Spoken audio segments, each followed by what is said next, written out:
კულტურის და ძეგლთა დაცვის მინისტრი აცხადებს, რომ მას ვერ წარმოუდგენია, რომ მისმა მოადგილემ იური მეჩითოვმა YouTube-ზე განთავსებულ ვიდეოში განცხადებები სერიოზულად გააკეთა.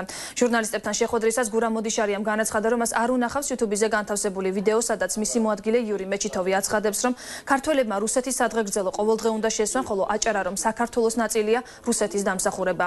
იური მეჩითოვი ხალისით და იუმორით ახსავს ეპიროვნებაა, შეიძლება ეს სიტყვები მან ოჯახურ წრეში იუმორით თქვა, განაცხადა გურამ მოდიშარიამ.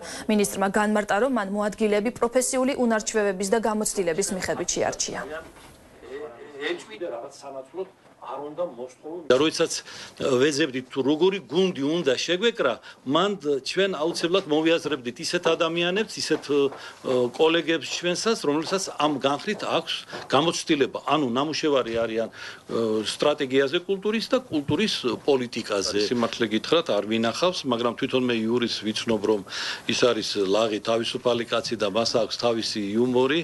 და დაუშვათ არ გამოვრიცხავ, რომ მსგავსი მსჯელობები მას ჰქონდა.